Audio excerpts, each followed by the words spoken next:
বন্দুক হামলার পরিপ্রেক্ষিতে রাজনৈতিক সহিংসতা বন্ধে জোরালো পদক্ষেপ নেওয়ার আহ্বান জানান হাউস মাইনরিটি লিডার হাকিম জেফ্রিজ।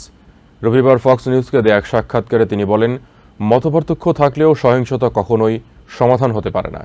সিক্রেট সার্ভিস সহ হোমল্যান্ড সিকিউরিটি ডিপার্টমেন্টের সব কর্মীর বেতন নিশ্চিত করতে অবিলম্বে দ্বিদলীয় বিল পাশেরও তাগিদ দেন তিনি।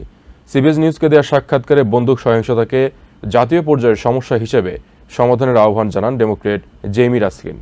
রবিবার ফক্স নিউজকে দেয়া এক সাক্ষাৎকারে হাউস মাইনরিটি লিডার হাকিম জেফ্রিজ জানান, তীব্র মতপার্থক্য থাকলেও একে অপরের প্রতি সহিংস না হয়ে দ্বিমত পোষণ করা যায়।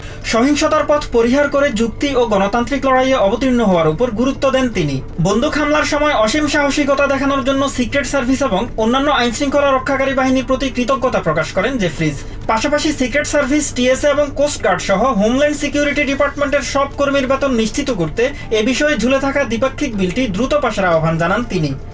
এদিকে সিবিএস নিউজকে দেয়া সাক্ষাৎকারে ডেমোক্রেটিক কংগ্রেসম্যান জেইমি রাস্কিন ওই বন্দুক সহিংসতার সময় নিজের অভিজ্ঞতার কথা তুলে ধরেন। রাস্কিন জানান, তিনি বলরুমে প্রবেশ করার কিছুক্ষণ পরেই এই হামলা শুরু হয়। দেশে প্রতিদিন শত শত মানুষ বন্দুক সহিংসতার শিকার হন এবং অনেকে প্রাণ হারান উল্লেখ করে এটিকে রাজনৈতিক গণ্ডিতে না রেখে জাতীয় সমস্যা হিসেবে দেখার আহ্বান জানান রাস্কিন।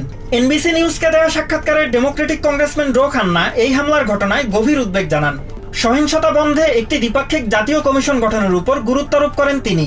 একই সাথে এই ঘটনায় যথাযথ তদন্তের জন্য অ্যাটর্নি জেনারেল টড ব্ল্যাঞ্চ প্রয়োজনীয় ব্যবস্থা নেবেন বলে আশাবাদ ব্যক্ত করেন Khanna. Mahmudul Hasan, TVN 24 news desk. New York থেকে সম্প্রচারিত টিভিএন 24 টেলিভিশন বিশ্বজুড়ে বাঙালির কণ্ঠস্বর।